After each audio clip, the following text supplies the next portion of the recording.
എല്ലാവർക്കും ഇൻഫിനിറ്റി സ്റ്റോറീസിൻ്റെ പുതിയൊരു വീഡിയോയിലേക്ക് സ്വാഗതം.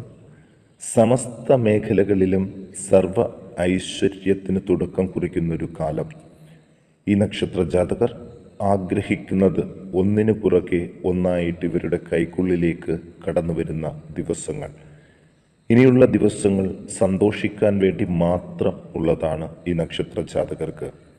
നമുക്ക് ഓരോ രാശിയിൽ പിറന്ന നക്ഷത്ര ജാതകരെക്കുറിച്ചും അവരെ കാത്തിരിക്കുന്ന സൗഭാഗ്യങ്ങളെക്കുറിച്ചും ഇൻഫിനിറ്റി സ്റ്റോറീസിൻ്റെ ഈ പുതിയ വീഡിയോയിലൂടെ നമുക്കൊന്ന് അറിഞ്ഞിരിക്കാം.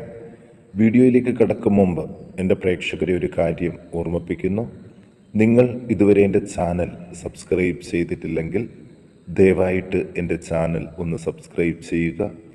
അതോടൊപ്പം തന്നെ ഇനിയുള്ള പുതിയ വീഡിയോകൾ നിങ്ങൾക്ക് നോട്ടിഫിക്കേഷനായിട്ട് ലഭിക്കാൻ വേണ്ടിയിട്ട് ബെൽ ഐക്കൺ കൂടി ഒന്ന് പ്രസ് ചെയ്യണം.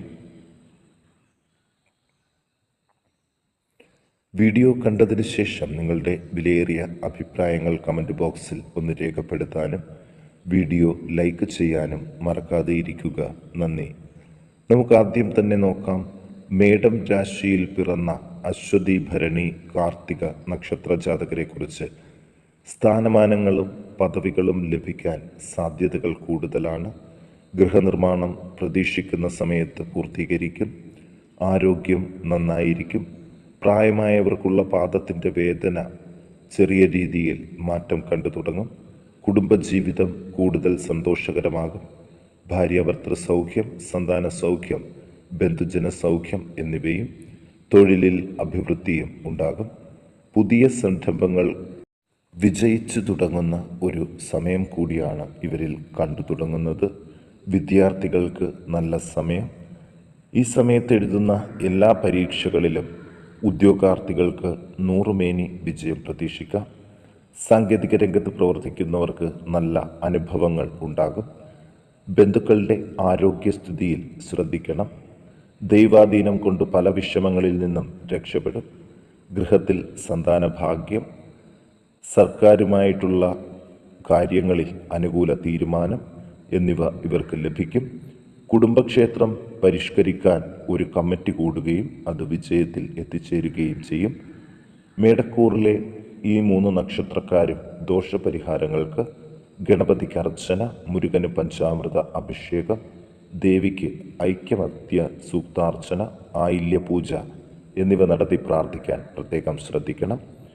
ഇനി നമുക്ക് ഇടവക്കൂറിൽ പിറന്ന കാർത്തിക, രോഹിണി, മകയിരം നക്ഷത്ര ജാതകരെക്കുറിച്ച് നോക്കാം. ചിലവുകളൊക്കെ നിയന്ത്രണ വിധേയം തന്നെയായിരിക്കും. യാത്രകൾക്ക് വേണ്ടി ധനം ചിലവഴിക്കേണ്ടി വരും. ശത്രുക്കളുടെ ഉപദ്രവം കുറയും. സഹോദരങ്ങൾ തമ്മിലും ബന്ധുക്കൾ തമ്മിലും തർക്കങ്ങളും കലഹങ്ങളും ഉണ്ടാകാതെ ശ്രദ്ധിക്കണം. ഭൂമി സംബന്ധമായി ലാഭം ഉണ്ടാകും. കൂടുതൽ അധ്വാനം ഏതു കാര്യത്തിലും അത്യാവശ്യമാണ്. സന്താനങ്ങൾക്ക് ദൂരദേശത്ത് പോയി പഠിക്കുന്നതിന് യോഗം തെളിയും. നഷ്ടപ്പെട്ടു എന്ന് കരുതിയ തറവാട്ട് ഭൂമി തിരികെ ലഭിക്കാൻ സാധ്യതയുണ്ട്. ഊഹക്കച്ചവടവും സാമ്പത്തിക ഇടപാടുകളും നടത്താൻ പറ്റിയ സമയമാണ്. കൈമോശം വന്നു എന്ന് കരുതിയിരുന്ന സ്വർണം, ധനം, വിലപ്പെട്ട രേഖകൾ തുടങ്ങിയവയെക്കുറിച്ച് വിവരം ലഭിക്കും. വിദ്യാർത്ഥികൾ പഠനത്തിൽ അലസത കാണിക്കാതിരിക്കുക. മുതിർന്നവർ ഇടപെട്ട് പഠിത്തത്തിലേക്ക് തിരികെ കൊണ്ടുവരണം. കാർഷിക മേഖലയിൽ നിന്ന് നേട്ടങ്ങൾ ഉണ്ടാകും. ഉന്നത സ്ഥാനങ്ങളിൽ വിഹരിക്കുന്നവർക്ക് പേരുദോഷങ്ങളും തൊഴിൽ സംബന്ധമായ ചില കോട്ടങ്ങളും ഉണ്ടാകാതെ ശ്രദ്ധിക്കുക. സിനിമ, സീരിയൽ, നാടകം, പുസ്തകരചനാ രംഗത്ത് പ്രവർത്തിക്കുന്നവർക്ക് ധനലാഭവും പ്രശസ്തിയും ഉണ്ടാകും. ഇവർ ദോഷപരിഹാരാർത്ഥം ഗുരുവായൂർ ദർശനം, മൂകാംബിക ദർശനം, തിരുപ്പതി ദർശനം, ധർമ്മശാസ്താവിനും ഹനുമാനും നീരാജനം എന്നിവ സമർപ്പിച്ച് പ്രാർത്ഥിക്കണം. ഇനി മിഥുനക്കൂറിൽ പിറന്ന മകയിരം, തിരുവാതിര, പുണർദം നക്ഷത്ര ജാതകരെക്കുറിച്ച് നോക്കാം. പല വഴികളിലൂടെ സാമ്പത്തിക നേട്ടങ്ങൾ ഉണ്ടാകുന്നതിനുള്ള ഒരു സമയമാണ്. അതേസമയം ചിലവുകളും വർദ്ധിക്കാൻ സാധ്യതകൾ കൂടുതൽ തന്നെയാണ്. വിദ്യാർത്ഥികൾക്ക് അനുകൂല കാലം. പുതിയ കോഴ്സുകൾക്ക് ചേരാൻ അവസരങ്ങൾ ലഭിക്കും. തൊഴിൽ പ്രതീക്ഷിച്ചിരിക്കുന്നവർക്ക് ഉടൻ തൊഴിൽ യോഗം ഉണ്ടാകും. കർമ്മസ്ഥാനത്തിന് ചില മാറ്റങ്ങൾക്ക് സാധ്യതയുണ്ട്. ഈ ധനുമാസം 13 മുതൽ വിദേശയാത്ര കാത്തിരിക്കുന്നവർക്ക് അതിന് സാധിക്കും. വിദേശത്ത് പഠിക്കുന്നവർക്ക് തൊഴിൽ നേട്ടം, മുതിർന്നവർക്ക് സന്താനങ്ങളെ കൊണ്ട് അല്പപ്രയാസം, ഒപ്പം കുടുംബത്തിൽ സമാധാനം വർദ്ധിക്കും. അഭീഷ്ട കാര്യങ്ങൾക്ക് അനുകൂല അവസരം.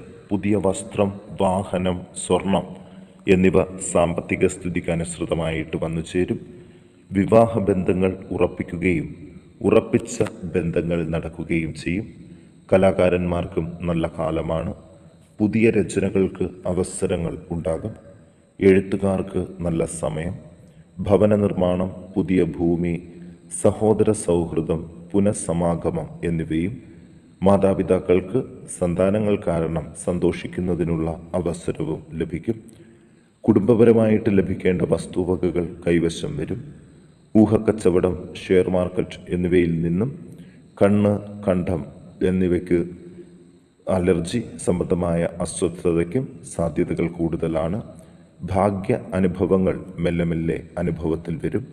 വിദേശ സ്വദേശവാസികൾക്ക് പൊതുവെ സമയം ഉത്തമം തന്നെയാണ്. മിഥുനക്കൂറുകാർ ദോഷപരിഹാരങ്ങൾക്ക് ശനീശ്വരന് നീരാജനം, സർപ്പക്ഷേത്രങ്ങളിൽ ദർശനം നടത്തുന്നതും ആയില്യപൂജ, നൂറും പാലും എന്നിവ കഴിപ്പിക്കുന്നതും ഉത്തമമാണ്.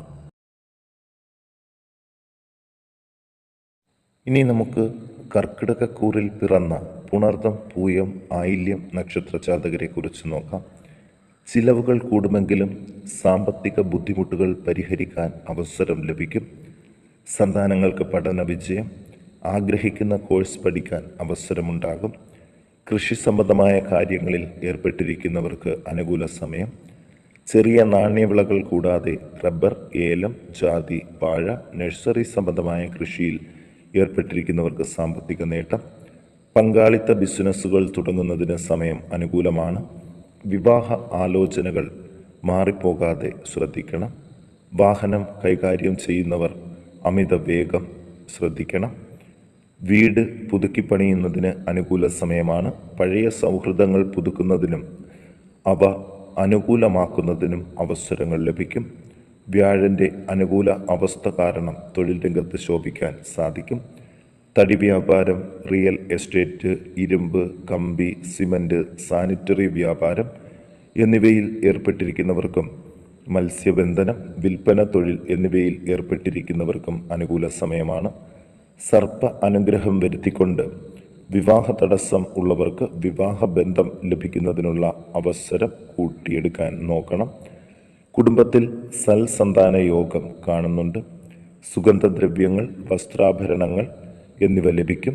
ഇവർ ദോഷപരിഹാരങ്ങൾക്ക് ചെയ്യേണ്ട ഒരു കാര്യം ശാസ്താവിന് നീരാജനം, ശബരിമല ദർശനം, നാഗക്ഷേത്ര ദർശനം എന്നിവ നടത്തി പ്രാർത്ഥിക്കാൻ കർക്കിടകക്കൂറിൽ പിറന്ന പുണർദം, പൂയം, ആയില്യം നക്ഷത്ര ജാതകർ ഒന്ന് ശ്രദ്ധിക്കുക.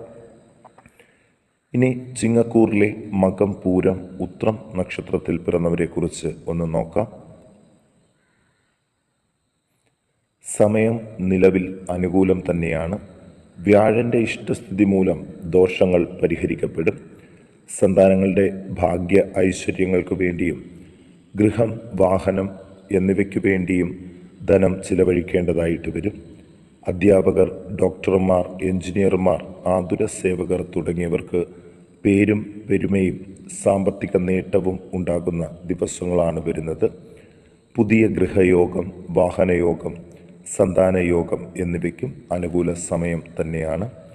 ക്ഷേത്ര പൂജകൾ ചെയ്യുന്നവർ, സാമൂഹ്യ സേവന രംഗത്ത് പ്രവർത്തിക്കുന്നവർ, സംഘടനാ പ്രവർത്തകർ എന്നിവർക്ക് അംഗീകാരവും പ്രശസ്തിയും ലഭിക്കാൻ ഉള്ള സാധ്യതകൾ വരും ദിവസങ്ങളിൽ വളരെ കൂടുതൽ തന്നെയാണ്. വിദേശത്ത് പോകാൻ ആഗ്രഹിക്കുന്നവർക്ക് അധിക ധനം മുടക്കില്ലാതെ അത് സാധ്യമാകാനുള്ള ഒരു ഭാഗ്യം ഈ സമയത്ത് ഉണ്ടാകും. ദൂര യാത്രകൾ ചെയ്യുന്നവർ പ്രത്യേകം ഒന്ന് ശ്രദ്ധിക്കുകയും വേണം.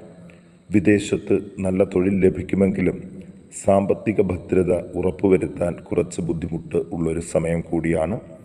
സന്താനങ്ങൾക്ക് പഠനകാര്യങ്ങളിൽ ഉന്നതിയും, തൊഴിൽ രഹിതർക്ക് ചെറിയ തൊഴിൽ സംരംഭങ്ങൾ തുടങ്ങുന്നതിന് ലോൺ ശരിയാകാനും സാധ്യതയുണ്ട്. ബന്ധുക്കളുടെ അപ്രീതിപ്പെടുത്തുന്ന കാര്യങ്ങൾ ചില സമയത്ത് ബുദ്ധിമുട്ടിക്കാൻ സാധ്യതകൾ കൂടുതൽ തന്നെയാണ്. ഇവർക്ക് ധനനേട്ടം ഒരുപാടുണ്ടാകും. കൂട്ടുകച്ചവടത്തിലൂടെ ചില ലാഭങ്ങളും ഈ സമയത്ത് പ്രതീക്ഷിക്കാം. ചിങ്ങക്കൂറുകാർ ദോഷപരിഹാരാർത്ഥം മുരുകന് പഞ്ചാമൃത അഭിഷേകം, ഹനുമാന് വടമാല, ആയില്യപൂജ, പുറ്റും മുട്ടയും സമർപ്പണം എന്നിവ നടത്തി പ്രാർത്ഥിക്കാൻ ശ്രദ്ധിക്കുക.